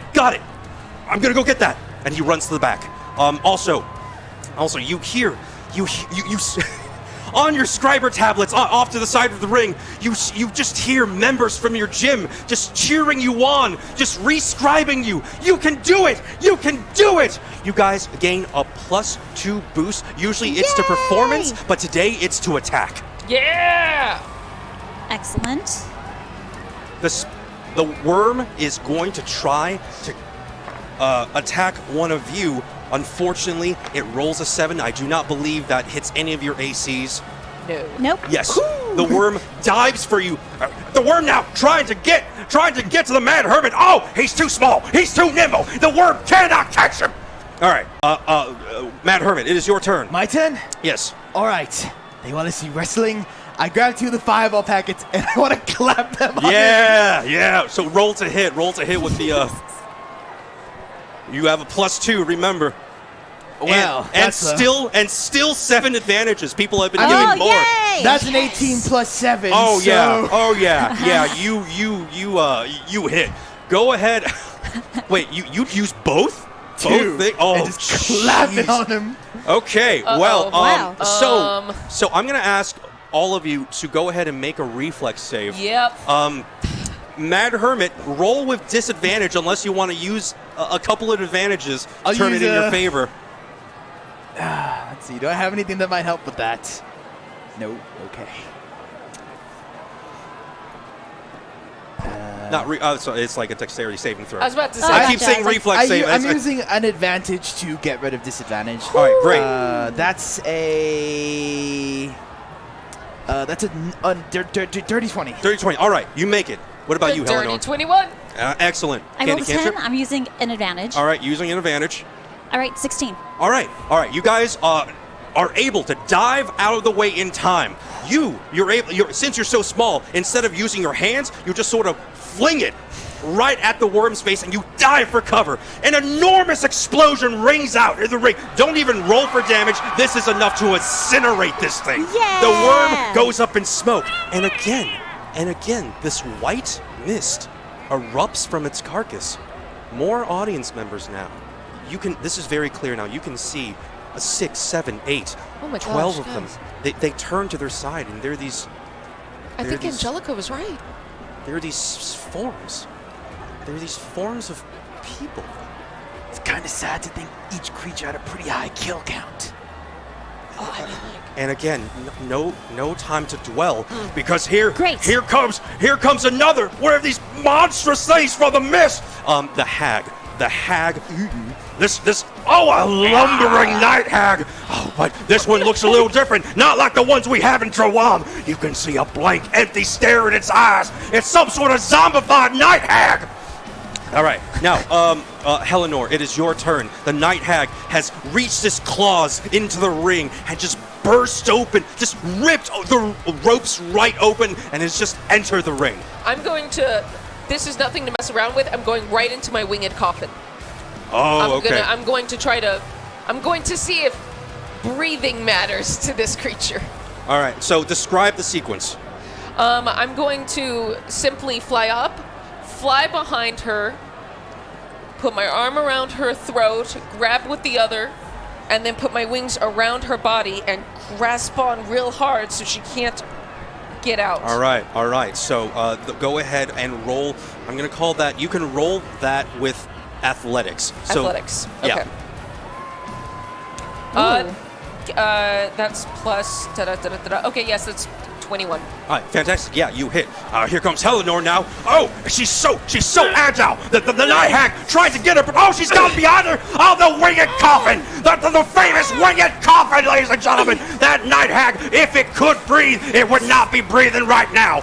Unfortunately for you, this night hag is undead and it doesn't breathe. Okay, so these things, and I messaged them. Okay, guys, these things are really undead. They cannot breathe. No chokeholds. Well, of course, silly. But you have immobilized it. At least. Someone come up. Candy Cantrip, it is your turn. I got her. So what I'm going to do is I'm going to make a big show out of it. I'm going to bounce off the ring a couple times. Dodging, hurting Eleanor, I'm going to cast Scorching Ray. So it looks like I'm bouncing back and forth, but I'm casting 3 rays of fire at this creature. So I have to roll for each one. Yes. Okay. Roll to hit for each. First one is 17. Dirty. Yep. That's a hit. Another 17. That's a hit. And I would like to use advantage. All right. Okay. 14? Yes, that is a hit. Okay. All right, now here comes Candy Cantrip, taking advantage of the fact that Eleanor has this night hag tied up in the winged coffin. And each time she bounces off the ropes, hitting it with a scorching ray. A scorching ray once, twice, 3 times. Roll for damage. All right. Hey, here's a D6. Where's a D6? Sorry. This one? This one. That one. No, it's not. I think no, that's an 8. Thanks. It's the dice. It's like the regular kind of. See, it gets me every time. 1. Wait, can I use advantage? No, this is damage. 6. And 4. Okay. All right. So as I can't believe it. Forgot it was the normal dice. So you. All right, Candy Cancer. Oh, she has severely singed this night hag. Oh, ladies and gentlemen, wait, what's happening? The deck of many rings is resounding again. The magic is filling the arena. What's gonna happen? You hear a screeching from the air. A wild monster has entered the ring. Oh my gosh, is that a wild griffin? That's a wild griffin that's entered the arena. Griffin? It dives down, and instead of picking up any of the wrestlers, it snatches its claws onto the night hag's face, crushing it in its claws and taking it off with it, just soaring up into the air. I obviously let go. Right, you're just like, whoa. It crushes its head and dumps the carcass back into the ring, and it explodes in white light. Yes, thank you, friend. I called that thing upon us. Guys, I have no idea where that thing came from. And a quick aside, you guys are too busy to notice this, but the dwarf woman you met earlier is in the audience, and a shimmering spirit appears next to her. She turns, and the image of this young tiefling girl emerges next to her. If you could hear her, you would hear the pain in her voice, the sorrow, as she just turns to her and say, Allison? Allison?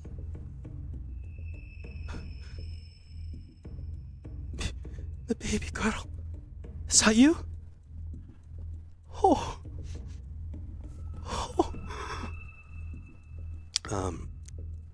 This dwarf woman, if you could see, her hands glow a little bit. She is a cleric. You're real? This is all real?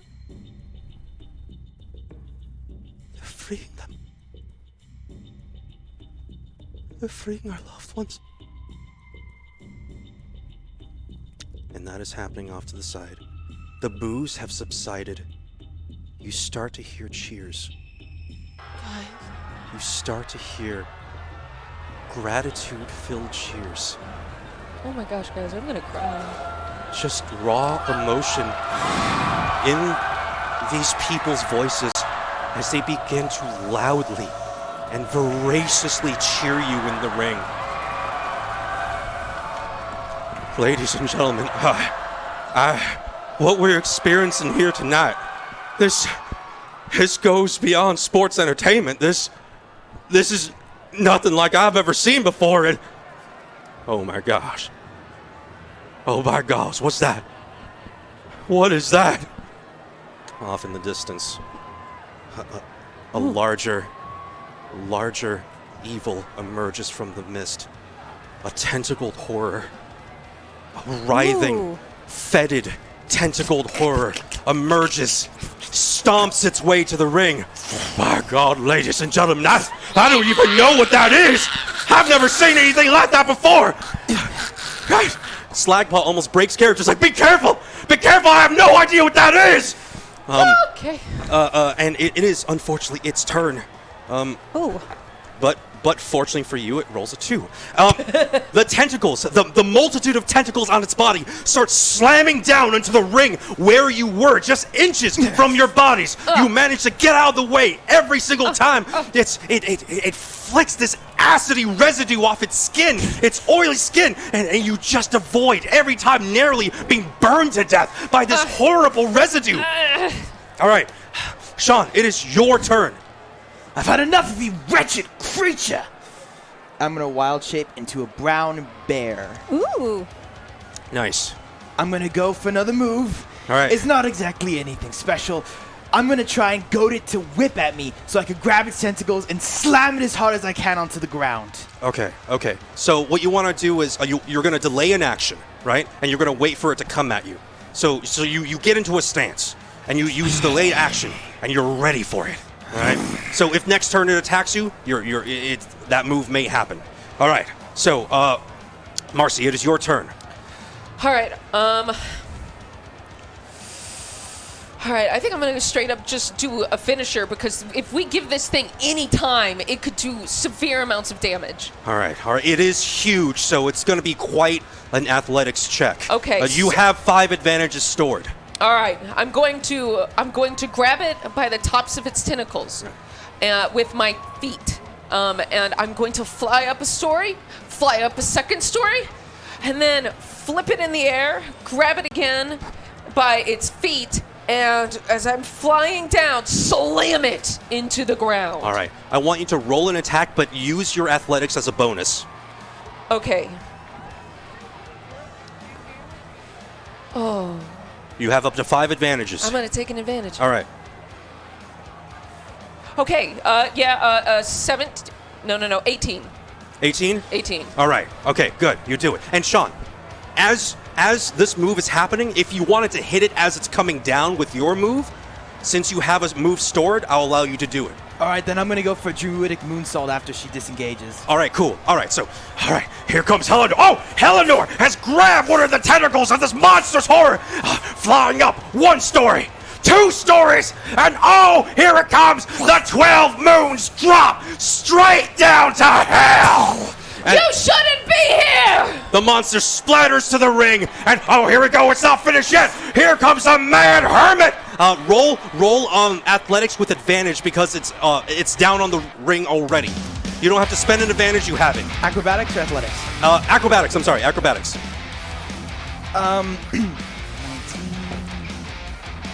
19 both times. You get it. All right, here comes the Druidic Moonsault. That giant bear landed square on that abomination. And right as you land on it, it explodes. Whoa! It explodes in shards of light. More than you've ever seen. A plethora, a bloom, a literal bloom of souls erupts from this creature's innards. And now you see the entire audience, this 1,000-person audience. You can see almost every single one of them has a white light standing near them. Almost every single one. And you just hear these cries of emotion, these cries of joy and sadness and sorrow. However, it's very, very distracting. So distracting, in fact, that you do not hear the next monster come up. Just as you're taking in the scene, just taking in the experience of these folks reuniting with their lost ones, a shadow erupts from the corner of your eye, Helenor. You turn almost in slow motion, and you see this massive 10-foot claw this close to your face. And then, as you turn away and you close your eyes, you hear a loud, crushing bang. The monster that attacked you is sent flying from the ring. Yay!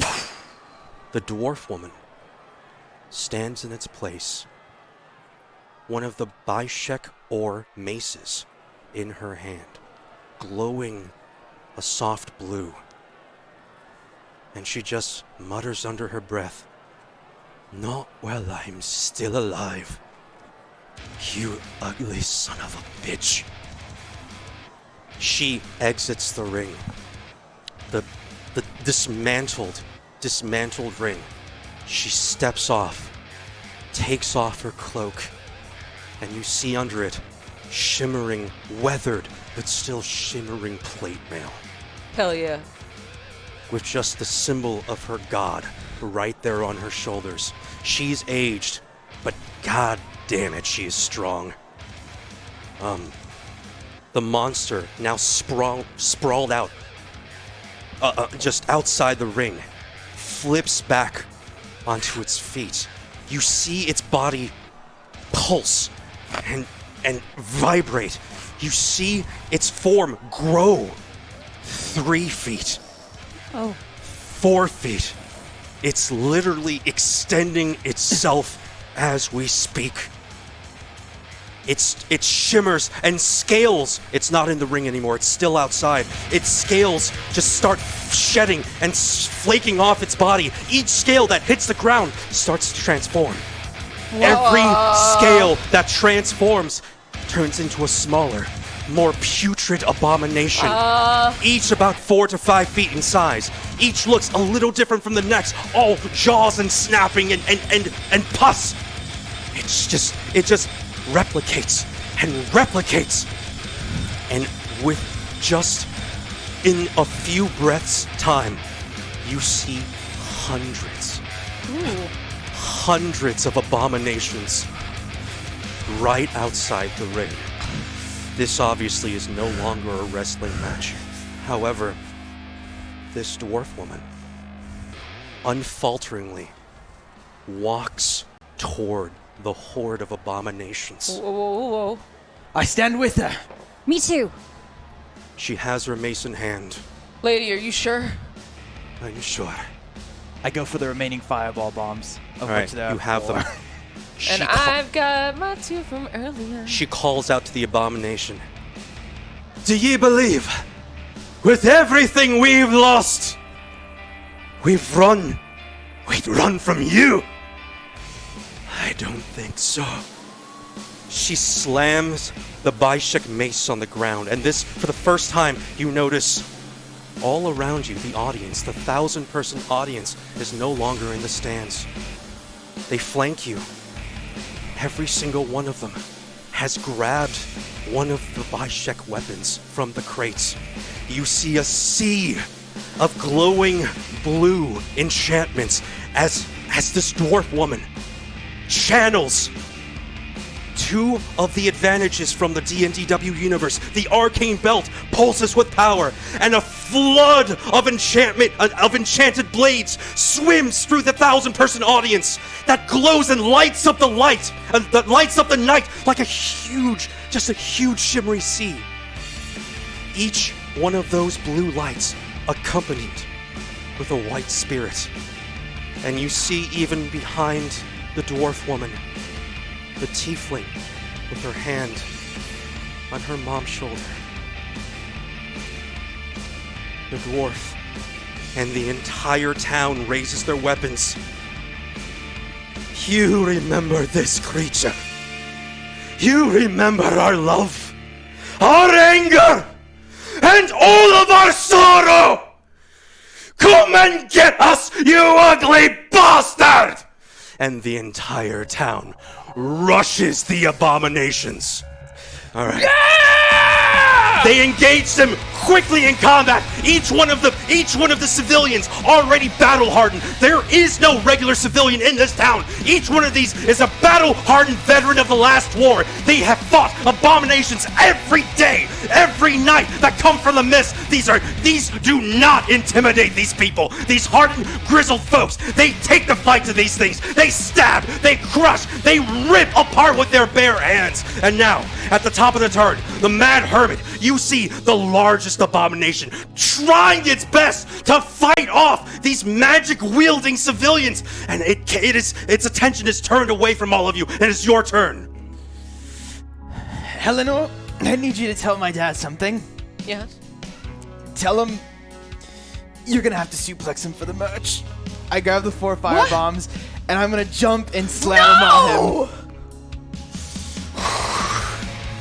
Roll. You're gonna jump on him? I'm gonna try and toss him, but as close as I can. Okay.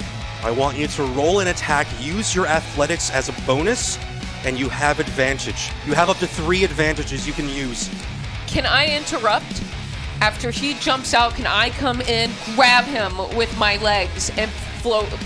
After he makes his roll, you're gonna make a dexterity saving throw to see if you can. Okay. I'm gonna use an advantage. Do it. 2 left. Athletics or acrobatics? I'm sorry, acrobatics, you're jumping. 22. 22? Alright, now. Roll dexterity saving throw. You have up to 2 advantages you could use. Advantage. Advantage. You have 1 more. This is it.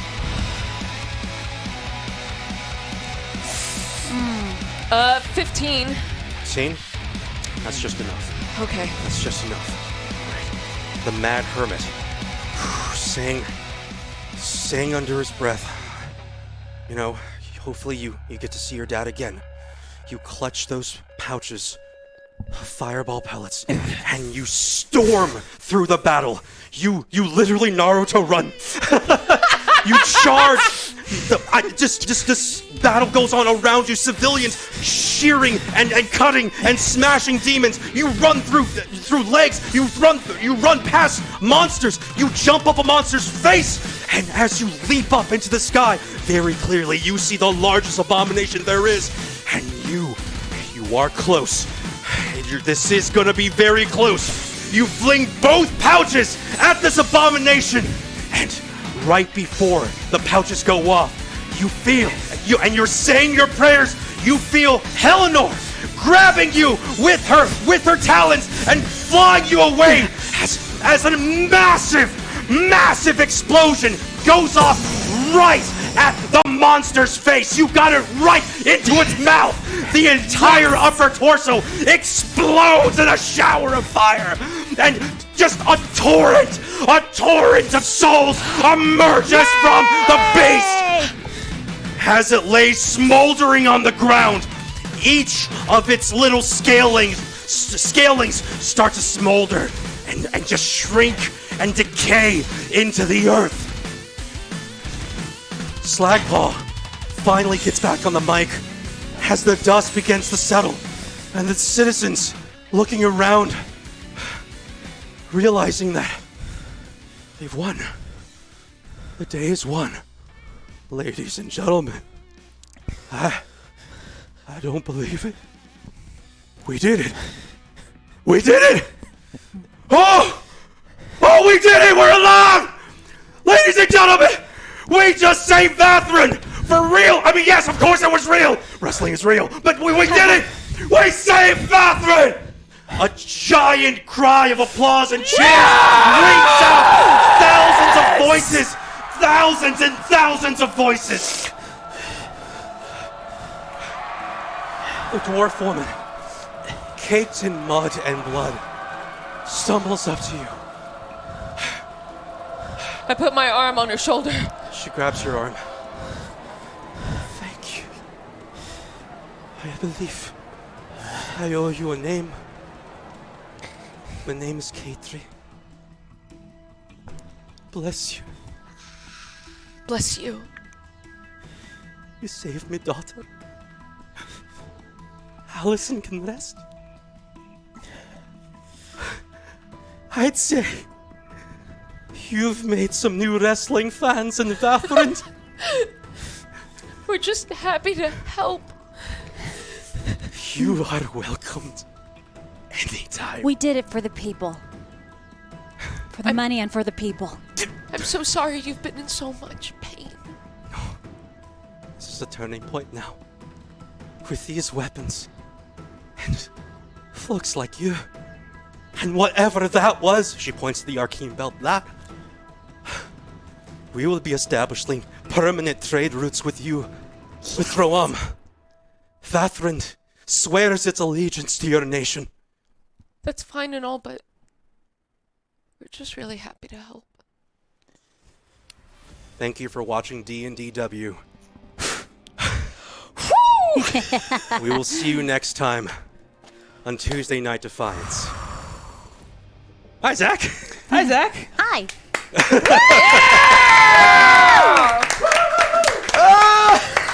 That was gripping. I just unclinched my butthole like 2 minutes ago. That was awesome. Thank you guys so much for watching D&DW. Make sure to tweet out how much you love the show tonight. This episode was absolutely awesome. Make sure to let all these wonderful players know with hashtag D&DW. And don't forget to join a gym. Hop into our Discord, join a gym, and help our wrestlers learn some new wrestling moves. They're going to need all the help they can get, obviously, as this story is just going to get crazier and crazier. We'll be back tomorrow live on Hyper RPG, same damn time as always. 4 p.m. with an awesome full day of shows. Comics and Coffee. Malika doesn't know the title of the show she's doing at 4 p.m., but it's going to be something. And then we've got our Call of Cthulhu RPG, He Left It Dead. So don't miss it. Thank you guys so much for watching, and we'll see you tomorrow. Woo! Oh, that was beautiful.